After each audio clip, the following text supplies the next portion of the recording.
Boa noite, irmãos. A graça e a paz sejam Jesus a todos. Que bom poder estar aqui com os amados irmãos, retornando com a nossa série em Malaquias. Na última vez que eu preguei aqui, eu não preguei em Malaquias porque nós tivemos a ordenação dos oficiais, então eu trouxe uma outra mensagem. Mas vamos abrir nossas Bíblias no livro do profeta Malaquias, o mensageiro de Yahvé, Malaquias. Estamos no capítulo 2. Antes da leitura, para que possamos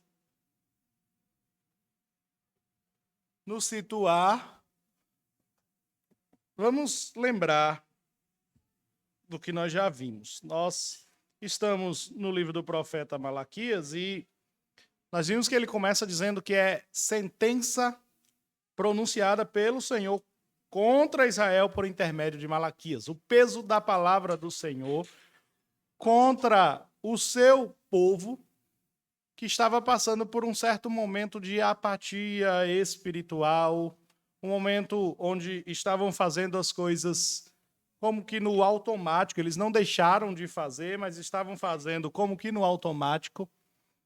E o Senhor enviou o seu profeta para falar com eles. E o livro é marcado, então, por essas sentenças que são diálogos. O Senhor diz algo, o povo retruca, e o Senhor, então, desenvolve a sua fala, corrigindo o seu povo.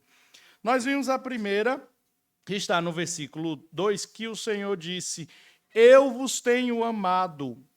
E o povo questionou, dizendo: em que nos tens amado?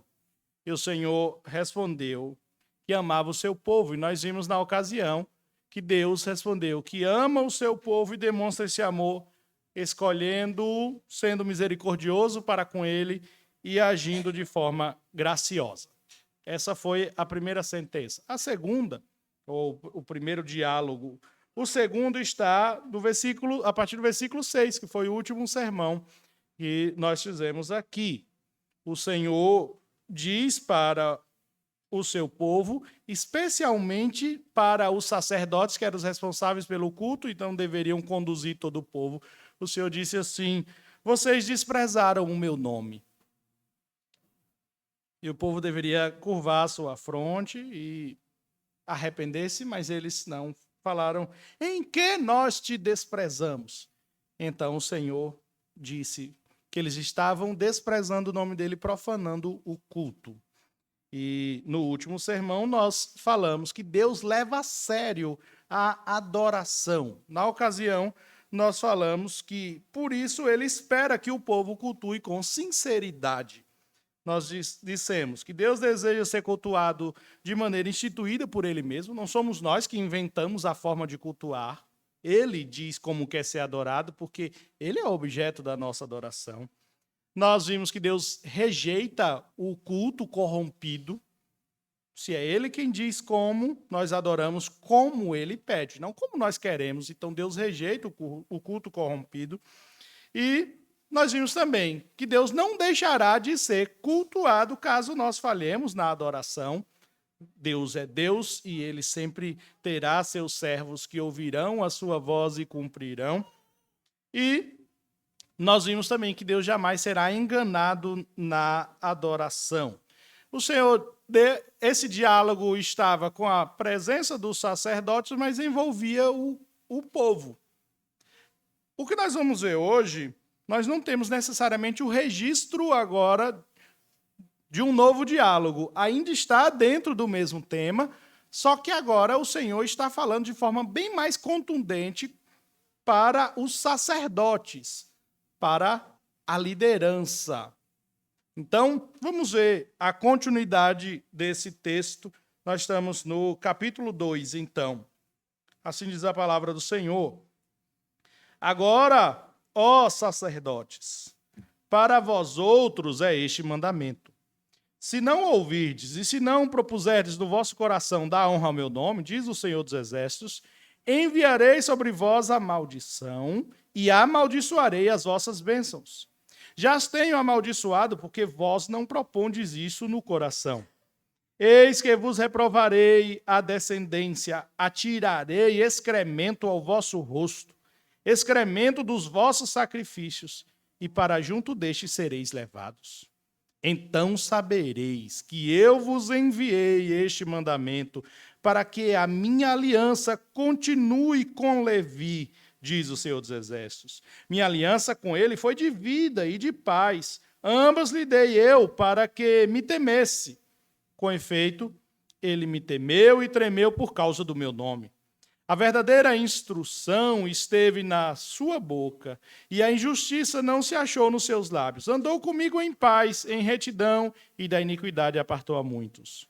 Porque os lábios do sacerdote devem guardar o conhecimento, e da sua boca devem os homens procurar a instrução. Porque ele é mensageiro do Senhor dos Exércitos. Mas vós tendes desviado do caminho, e por vossa instrução tendes feito tropeçar a muitos. Violastes a aliança de Levi, diz o Senhor dos Exércitos. Por isso também eu vos fiz desprezíveis e indignos diante de todo o povo, visto que não guardastes os meus caminhos e vos mostrastes parciais no aplicardes da lei. Que o Senhor trabalhe em nossos corações, fale em nossos corações por meio da sua santa palavra.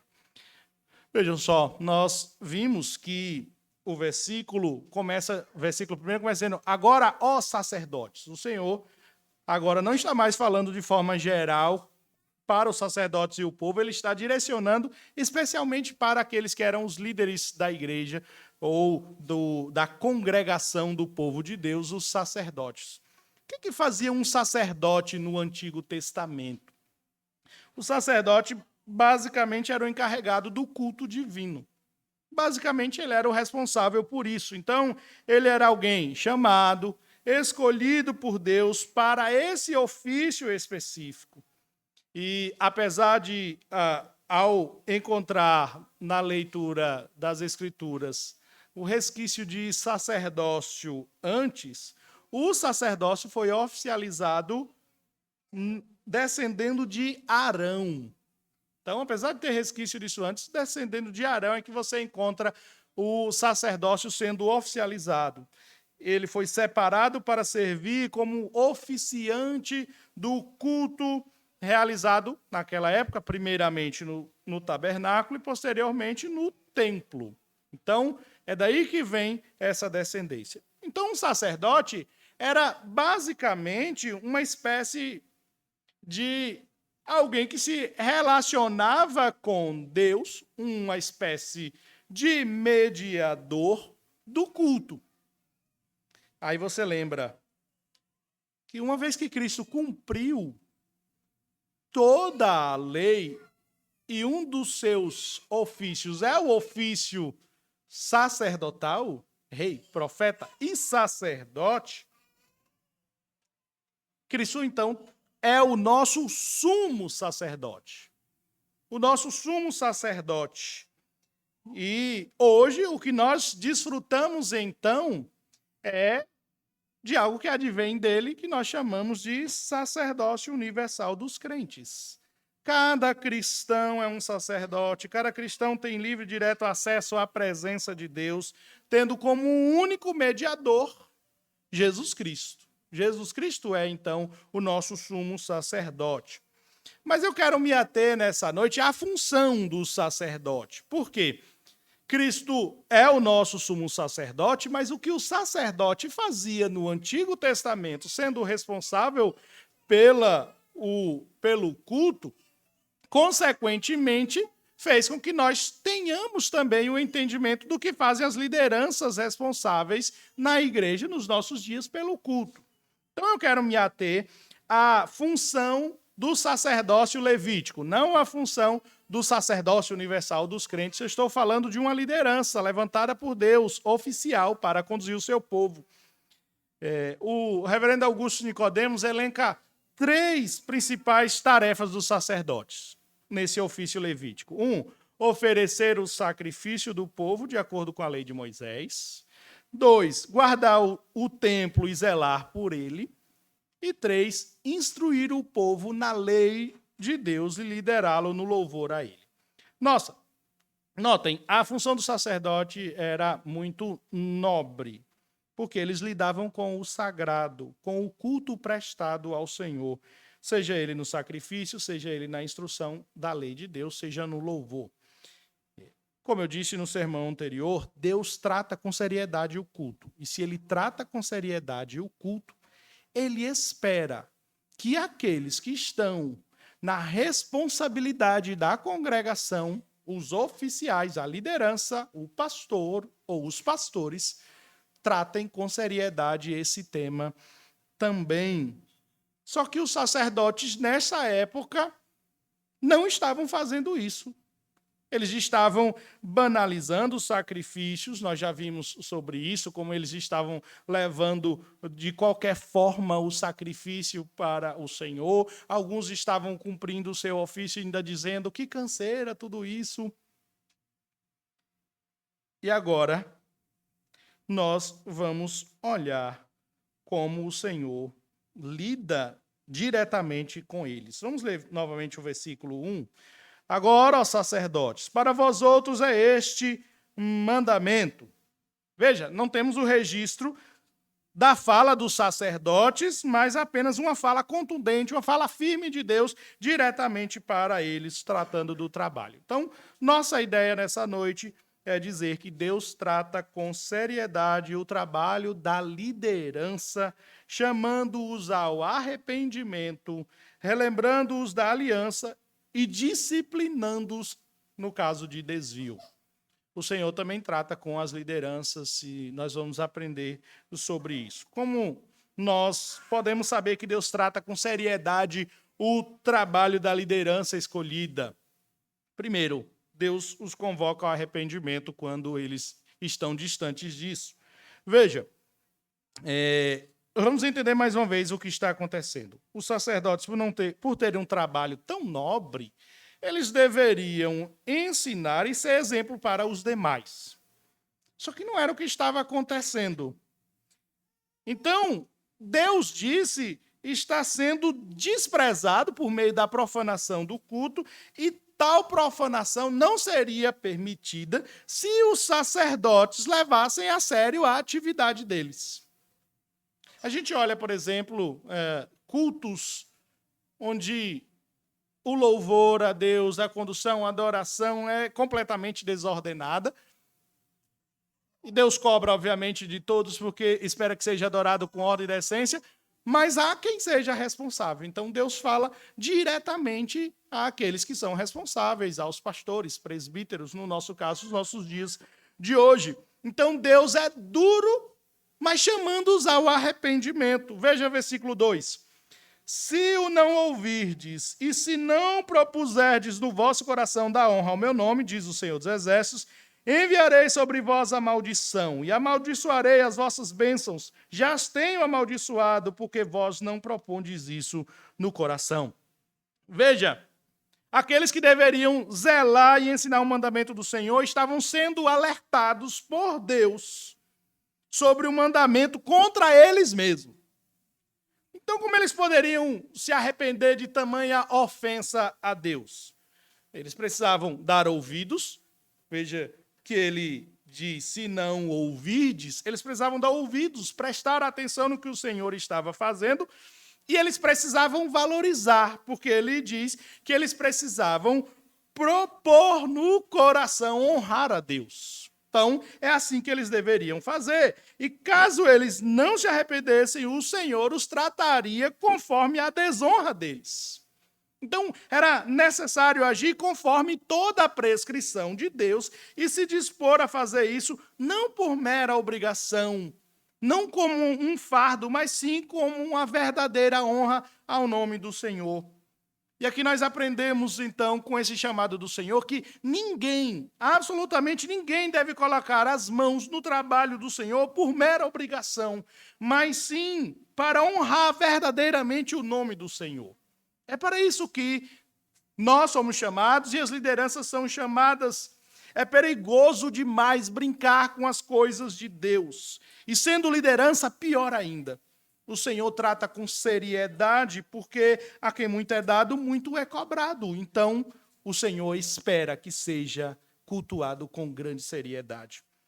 E ele diz então: arrependam-se, pois se vocês não se arrependerem e continuarem fazendo dessa forma, o trabalho de vocês terá efeito contrário. E como seria o efeito contrário? Bom, se uma das funções do sacerdote era de proferir a bênção do Senhor, nós encontramos isso lá em Números capítulo 6, versículos 22 a 27. Depois você pode fazer a anotação e fazer a leitura. Em Número 6, você tem lá dizendo que os sacerdotes, uma das funções deles era proferir a bênção do Senhor. Então, como eles sofreriam? Bom, tudo o que eles estavam fazendo, então, o deveriam fazer, teria efeito contrário. Veja o versículo 2 novamente, que aí o Senhor diz: se não ouvirdes e se não propuserdes no vosso coração dar honra ao meu nome, diz o Senhor dos Exércitos, enviarei sobre vós a maldição e amaldiçoarei as vossas bênçãos. Já as tenho amaldiçoado, porque vós não propondes isso no coração. Deus disse que transformaria o que eles estavam chamando, então, de bênçãos em maldições. E aqui nós temos que entender de acordo com o contexto da época. Essa era, então, uma maldição pactual. Uma maldição pactual. Esse tipo de maldição estava prevista na lei por causa da desobediência. Veja só, Deuteronômio, capítulo 28, versículos 15 e 19. Ouça com atenção. Será, porém, que, se não deres ouvidos à voz do Senhor teu Deus, não cuidando em cumprir todos os seus mandamentos e os seus estatutos que hoje te ordeno, então virão todas essas maldições sobre ti e te alcançarão. Maldito serás tu na cidade, maldito serás no campo, maldito o teu cesto e a tua amassadeira, maldito o fruto do teu ventre e o fruto da tua terra e as crias das tuas vacas e das tuas ovelhas, maldito serás ao entrares e maldito ao saíres. Então, eles sabiam com que estavam lidando.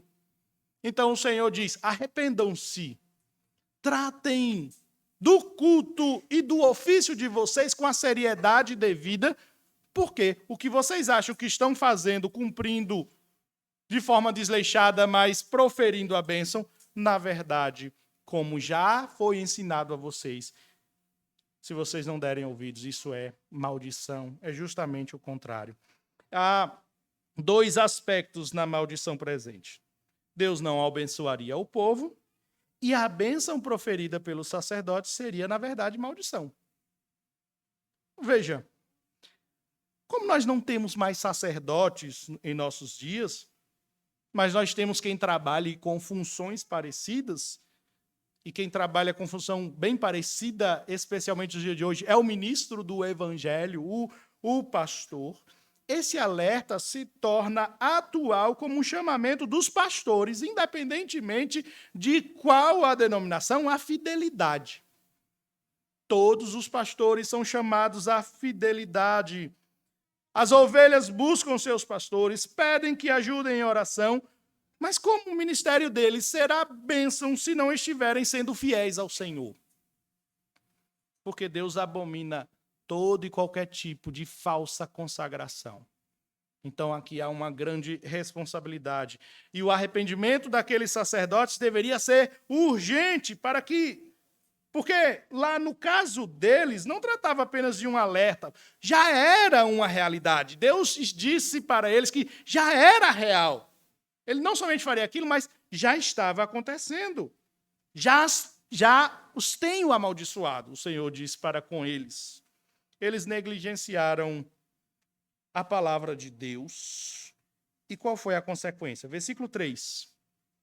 Eis que vos reprovarei a descendência, atirarei excremento ao vosso rosto, excremento dos vossos sacrifícios, e para junto deste sereis levado. Sabe o que significa isso? Desprezo público. Não dá para mexer com as coisas de Deus de maneira desleixada, especialmente às escondidas, porque Deus não tolera falsa consagração. Então o Senhor diz para eles que eles teriam um desprezo público. E como é que o Senhor demonstrou essa rejeição? Ele diz, os excrementos, as vísceras dos sacrifícios, que eram impuras, eram descartadas em um lugar fora do arraial, longe da presença do Senhor. O Senhor vira para os sacerdotes e diz, vocês serão reprovados, a sua descendência também, e ser rejeitado será tão humilhante para alguém que esteve com as mãos na obra do Senhor, que o Senhor usa a figura de muito desprezo. Ele diz, o que vocês tiram lá do sacrifício que não deve ser utilizado, é considerado impuro, deve ser levado para fora do arraial, eu atirarei na cara de vocês. E não somente isso, eu levarei vocês para lá.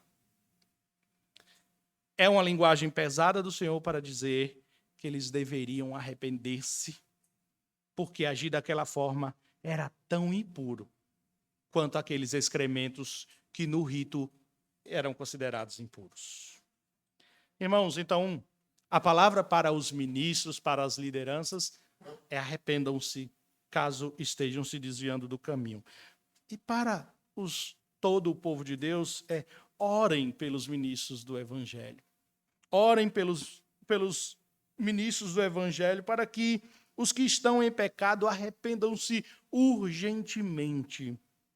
Porque Deus trata com seriedade as coisas dele. Então, melhor é experimentar do perdão, da restauração após o arrependimento, do que encarar uma vergonha pública de ser rejeitado por Deus por causa de um pecado. Então, não esqueçam de orar por nós, porque nós carecemos também da graça de Deus. Nós não somos blindados, nós não somos super-heróis.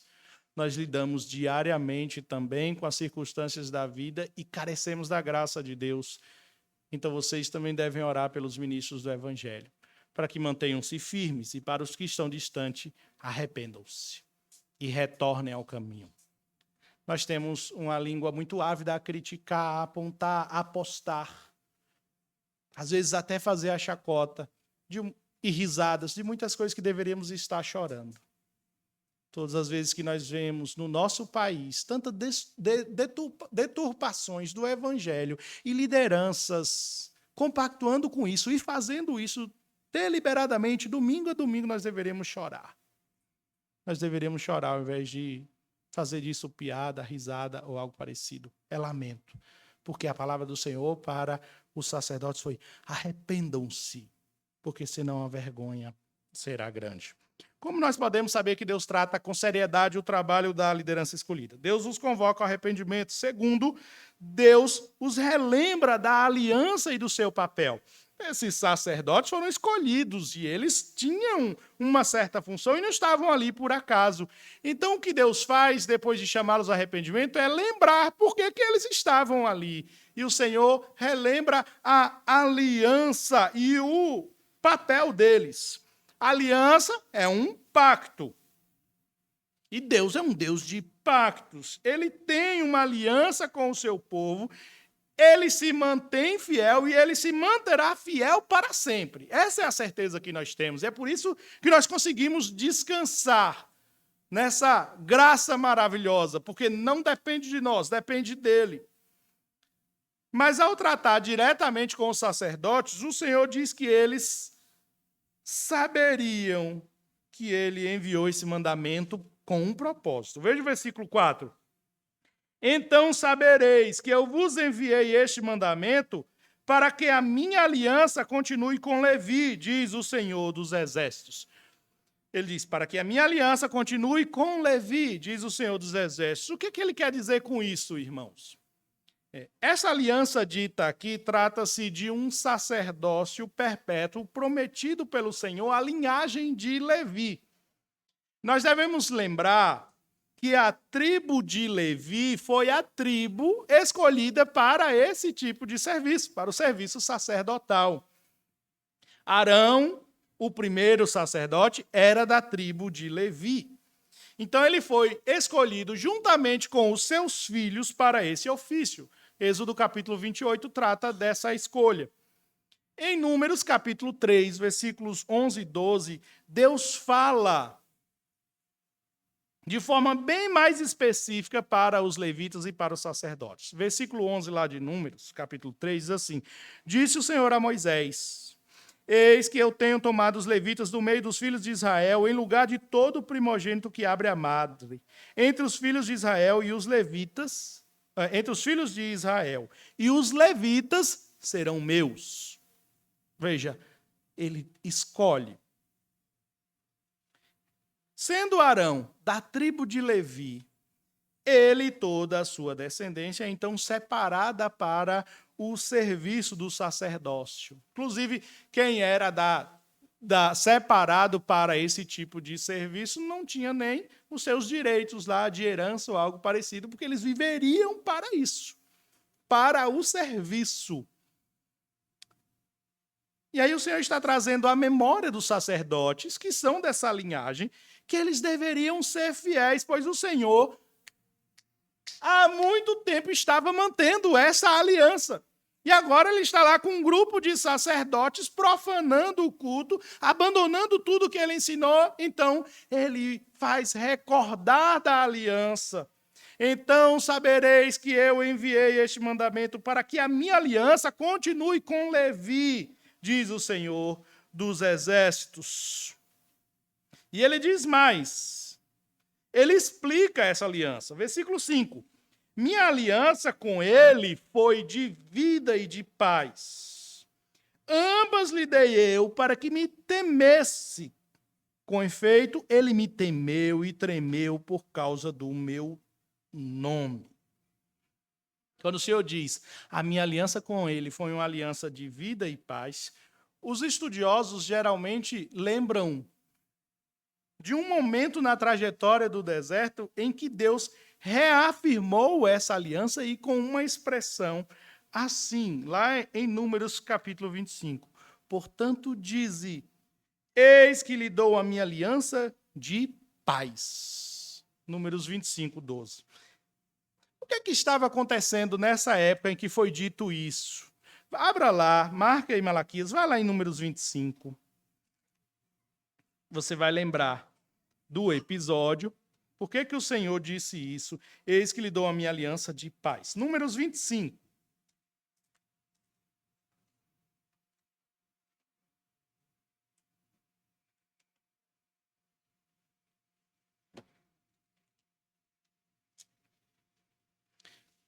Vou fazer a leitura, você acompanha. Habitando Israel em Sitim, começou o povo a prostituir-se com as filhas dos moabitas. O povo começou a prostituir-se com as filhas dos moabitas. Estas convidaram o povo aos sacrifícios dos seus deuses. E o que o povo fez? O povo comeu e inclinou-se aos deuses delas. Juntando-se Israel a Baal-Peor, a ira do Senhor se acendeu contra Israel. Disse o Senhor a Moisés, toma todos os cabeças do povo e enforca-os ao Senhor ao ar livre, e a ardente ira do Senhor se retirará de Israel. Então Moisés disse aos juízes de Israel, cada um mate os homens de sua tribo que se juntaram a Baal-Peor. Eis que um homem dos filhos de Israel, olha o que um ousou a fazer. Eis que um homem dos filhos de Israel veio e trouxe a seus irmãos uma midianita perante os olhos de Moisés e de toda a congregação dos filhos de Israel, enquanto eles choravam diante da tenda da consagração. E aí o que acontece? Versículo 7. Vendo Finéias, filho de Eleazar, o filho de Arão, o sacerdote, levantou-se do meio da congregação e, pegando uma lança, foi após o homem israelita até o interior da tenda e os atravessou, ao homem israelita e à mulher, a ambos pelo ventre. Então a praga cessou de sobre os filhos de Israel. Depois você tem uma contagem de quantos morreram. Versículo 10. Então disse o Senhor a Moisés, Finéias, filho de Eleazar, filho de Arão, o sacerdote, desviou a minha ira de sobre os filhos de Israel, pois estava animado com o meu zelo entre eles, de sorte que no meu zelo não consumi os filhos de Israel. E aí o Senhor diz, portanto, dize, eis que lhe dou a minha aliança de paz. Lá em Malaquias, o que é que o Senhor estava fazendo ao dizer para eles: a minha aliança foi de vida e paz? Talvez o Senhor estivesse recordando desse momento para que os sacerdotes que sabiam dessa história lembrassem disso, de como eles deveriam ser zelosos com o que é de Deus. Enquanto alguns estavam se divertindo, profanando, Finéias, vendo aquilo, zeloso, desesperado, indignado, agiu para que aquele tipo de ofensa não fosse feito diante do Senhor. Então, o que nós sabemos é que Finéias levou a sério o mandamento do Senhor, ele teve zelo, e é isso que o Senhor estava lembrando aos sacerdotes. Era necessário temer e tremer, ter reverência, zelo, porque o Senhor espera isso. Eu tenho falado lá na congregação, não é tempo de ficarmos fazendo concessões. E as nossas concessões nos dias de hoje estão cada vez mais explícitas quando nós falamos: não tem nada a ver, é assim mesmo, mas é só uma criança, mas eu gosto assim, eu sei que talvez não seja a melhor forma, talvez o Senhor não goste, mas eu tenho sentido, importa o que Deus espera. Nós não estamos em tempo de fazer concessões, nós estamos em tempo de nos levantar e sermos firmes. Mesmo que, dependendo da circunstância, valha-nos a vida. Melhor é obedecer a Deus. Melhor é obedecer a Deus. E ele estava dizendo: lembrem-se disso, sacerdotes. Então, talvez essa referência do versículo 5 seja lembrando disso. Versículo 6, o Senhor diz: a verdadeira instrução esteve na sua boca, e a injustiça não se achou nos seus lábios. Andou comigo em paz e em retidão, e da iniquidade apartou a muitos. Aqui há uma ênfase à vida de santidade e à piedade do sacerdote, que é aplicável ao ministro do Evangelho nos dias de hoje e aos líderes da igreja do Senhor. É preciso ter a verdadeira instrução na boca, não achar a injustiça em seus lábios, andar com o Senhor em paz. E aí veja o versículo 7. Porque os lábios do sacerdote devem guardar o conhecimento, e da sua boca devem os homens procurar a instrução, porque ele é mensageiro do Senhor dos Exércitos. O Senhor apresentou aqui mais um aspecto do trabalho do sacerdote que jamais deveria ser negligenciado. A verdadeira instrução deveria estar em sua boca. E quando nós olhamos para os líderes que estão à frente da igreja do Senhor nos dias de hoje, que assumem a liderança, este é um requisito indispensável: o conhecimento da palavra do Senhor, o manejo da palavra do Senhor. Isso é um alerta. É um alerta, então, da palavra do Senhor para todos aqueles que estão à frente. Que não é conforme os nossos gostos, não é conforme as nossas habilidades, é conforme a palavra do Senhor. E como ensinar se não tiver o hábito, o manejo, o trabalho? Então, obviamente, os pastores também têm uma leitura devocional, têm um aprendizado, uma devoção particular. Mas é preciso entender que tem uma certa parte do momento da agenda do seu pastor que ele deve estar estudando. Porque as pessoas, às vezes, acostumaram com os pastores serem ativistas. Então, eles têm que fazer um monte de coisa e eles têm que sair resolvendo tudo. E eles administram, eles carregam isso, levam para aqui e ali. E todo mundo acha que talvez o pastor tenha tempo. Então, ele está desocupado. E quanto mais se tiver, de repente, esses tipos de atividades que são válidas e que são necessárias também para o bom andamento da igreja, mas se não sobrar tempo para o estudo, você que está sentado aí vai dizer... No meio dos presbiterianos, a gente ouve muito assim: o pastor fumaçou hoje. O pastor contou um monte de história e não falou da Bíblia. E tem irmãos que ficam verdadeiramente acompanhando para ver, porque têm o zelo e sabem e esperam isso do pastor. Então, o Senhor estava chamando-os ao arrependimento e lembrando-os do tempo que ele foi chamado.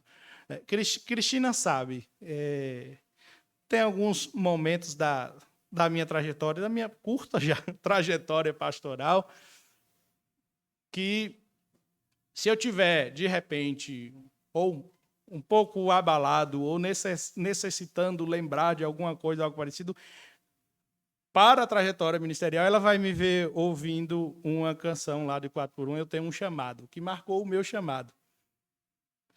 E aí eu oro sempre assim, Senhor, não me deixe esquecer jamais que não é um trabalho, que não é por dinheiro, é por chamado, é porque o Senhor me escolheu para isso. E às vezes tem desafios da nossa frente que os irmãos trazem e você olha assim, eu não tenho capacidade para resolver isso.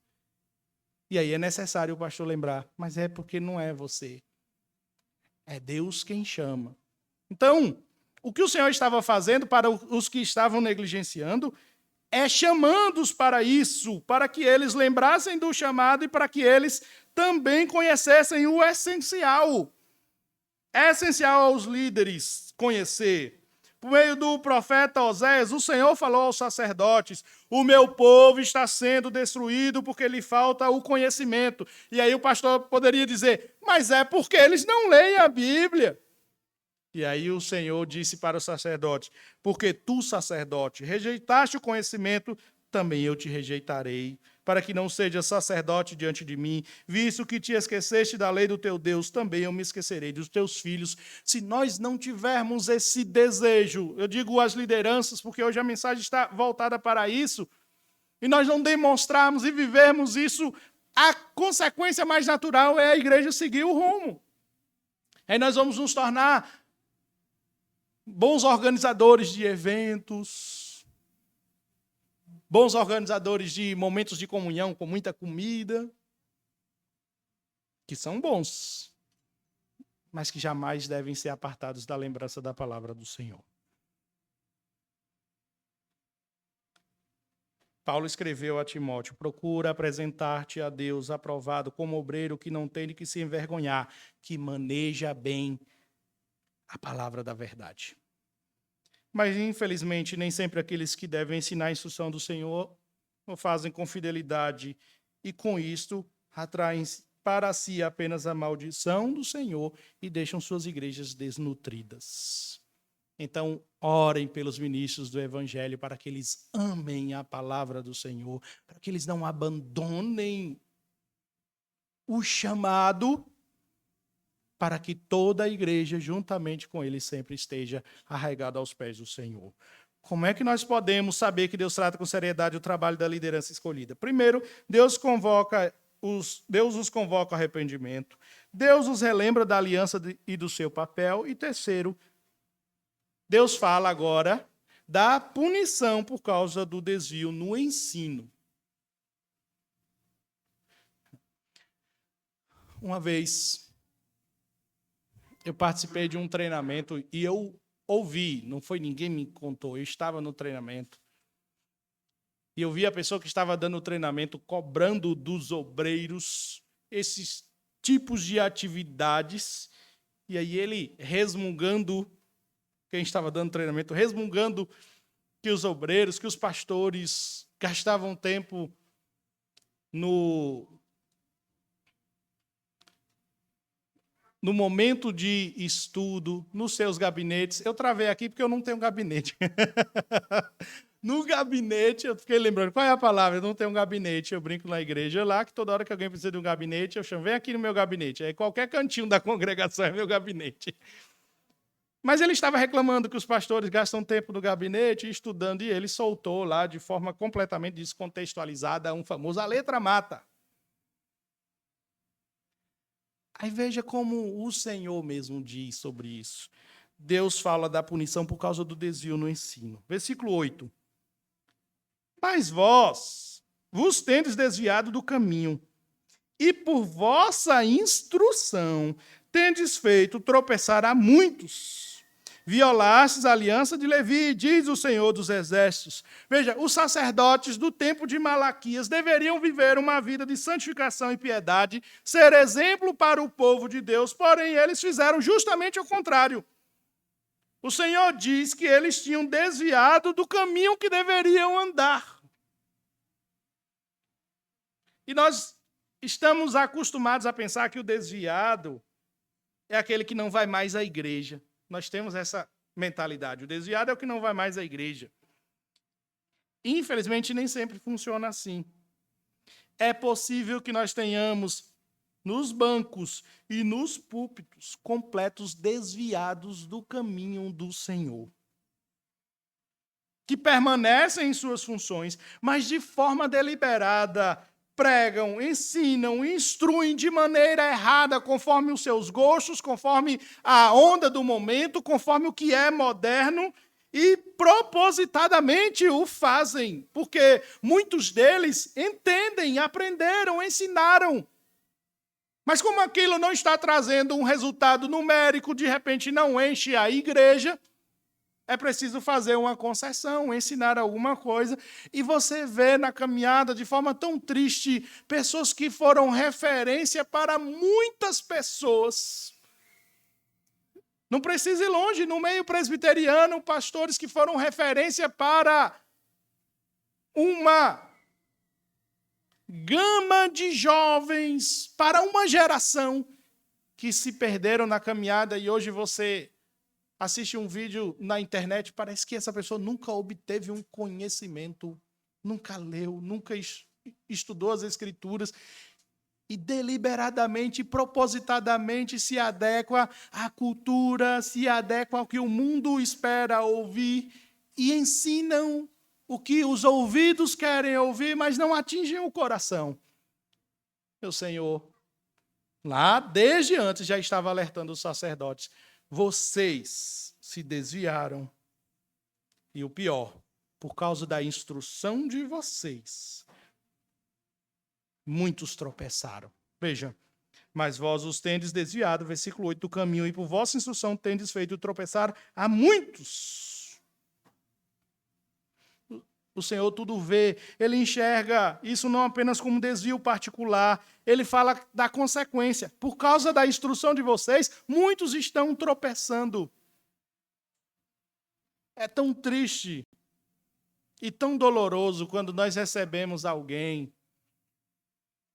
e essa pessoa vem com o coração completamente machucado e quando ela descobre a realidade que estava nas suas mãos diariamente, e ela diz, mas ninguém nunca me ensinou isso.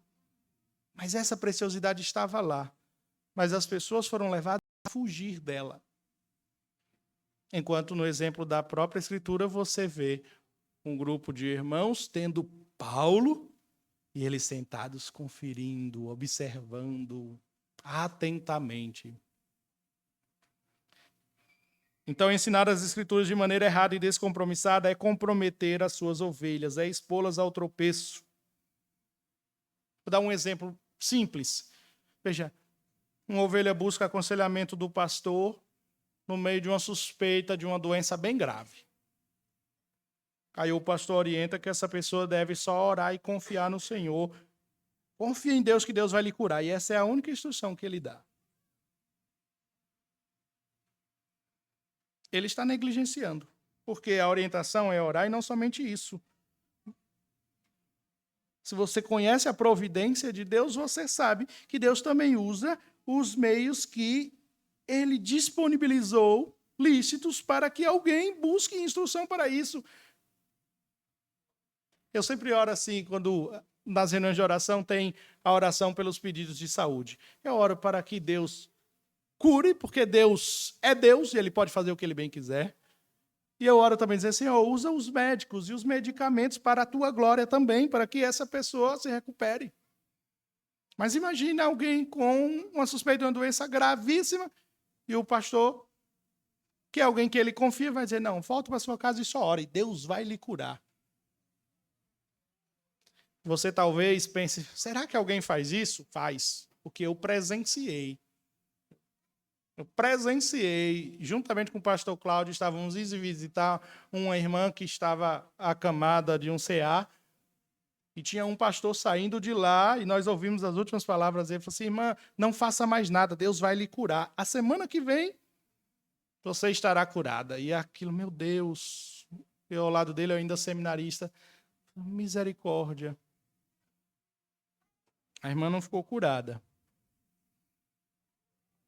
do corpo, ela já era curada da alma. Nós não sabemos a forma que Deus vai agir. Por isso nós confiamos nele e também pedimos a sua intervenção e também acreditamos que ele pode sim usar os meios que lhe apraz. Pastor, eu não estou conseguindo pagar minhas dívidas. Você não vai para casa. Ore que Deus vai mandar.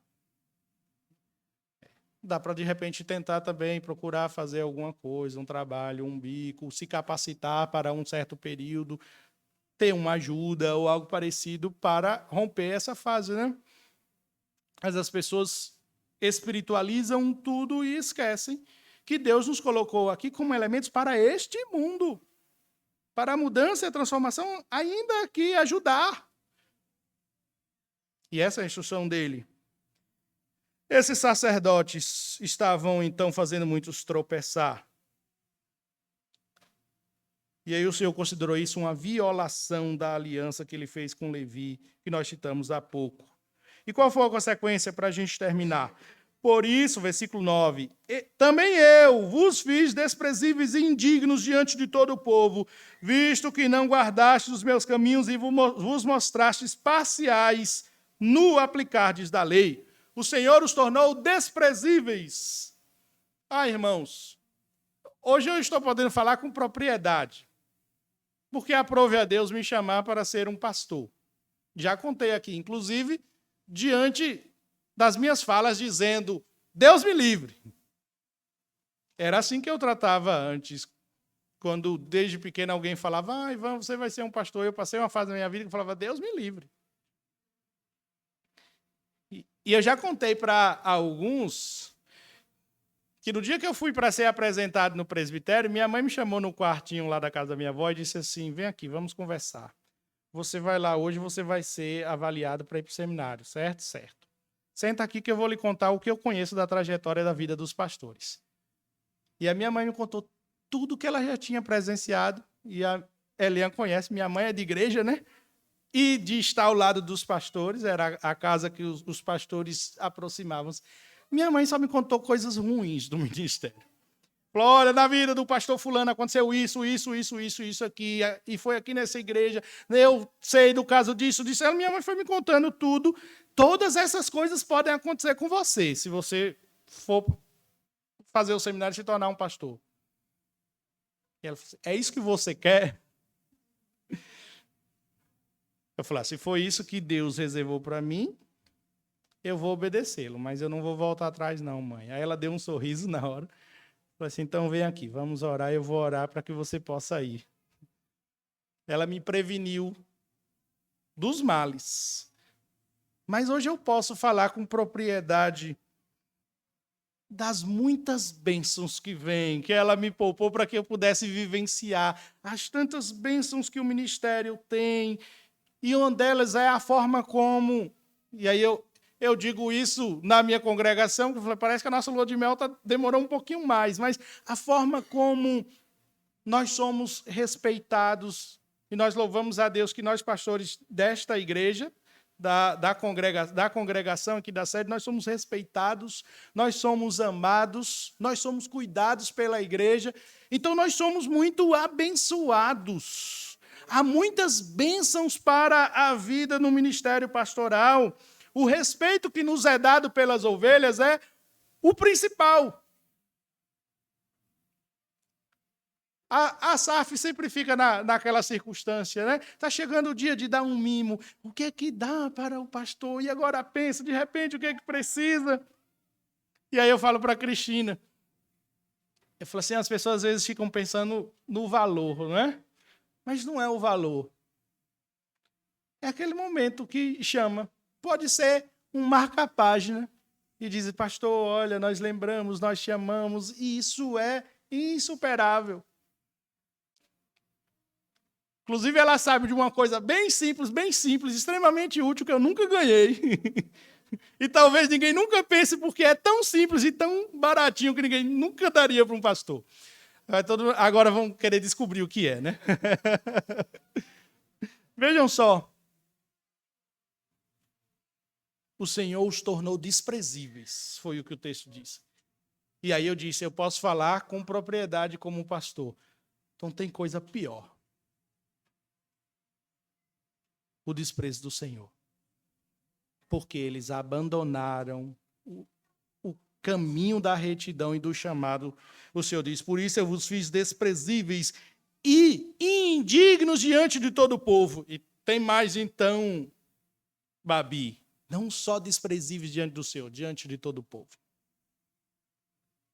Porque eles abandonaram.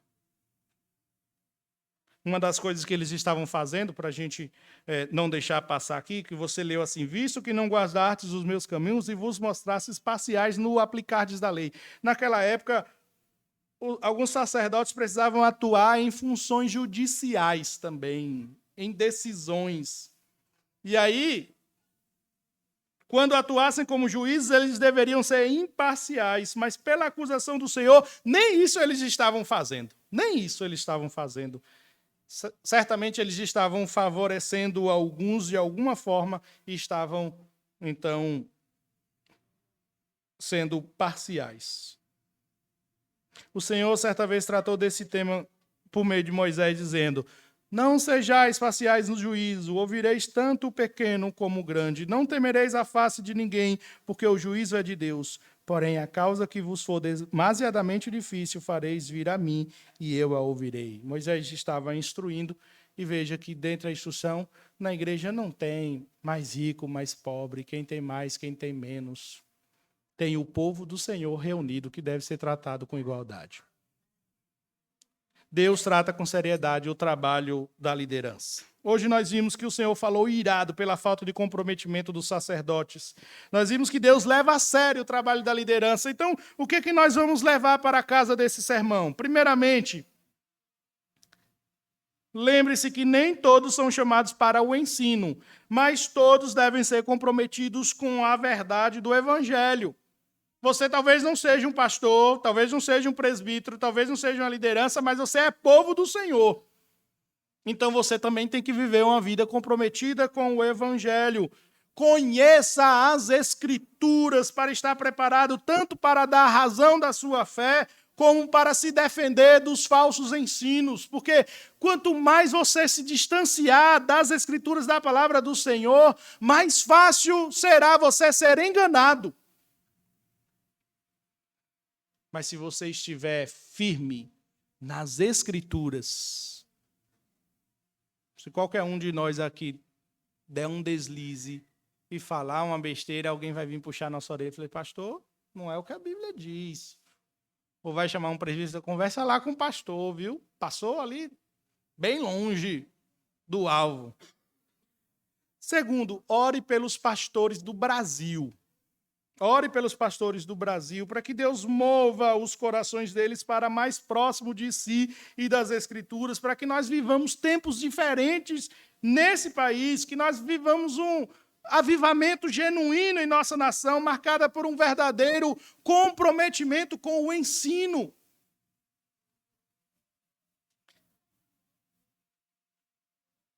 Há lugares que as pessoas ficam maravilhadas quando alguém vai lá e faz uma pregação expositiva e prega a Bíblia. Alguém diz, que maravilha, parece um ensino, mas não parece, sempre foi. Sempre foi para ser assim.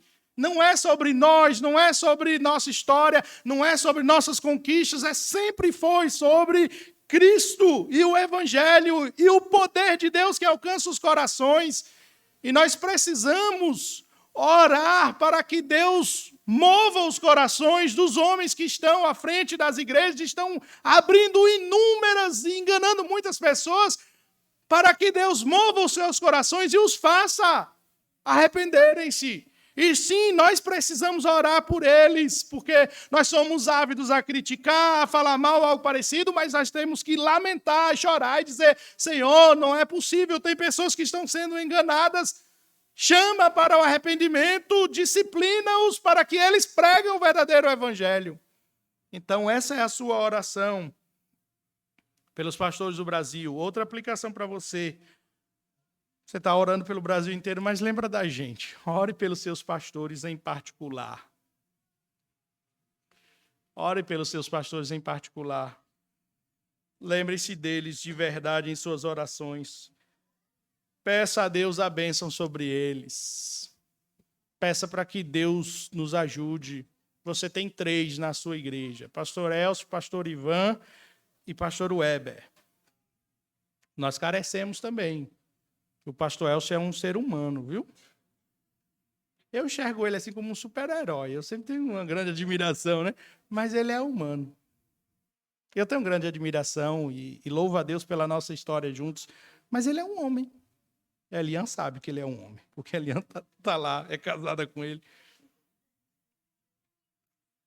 Ele precisa das orações, precisa dessa lembrança sua lá, para que Deus o fortaleça, para que Deus dê vigor, para que Deus o ajude, dê sabedoria. Porque tem circunstâncias difíceis, a gente chega com a cabeça esquentando. Hoje Cristina falou assim: meu bem, hoje seu domingo começou daquele jeito, né? Porque eu pisei os pés na igreja e tinha 2 problemas graves para resolver. Aí ele falou, Cristina falou: hoje começou bem, hein? A gente carece. Ore pelos seus pastores em particular.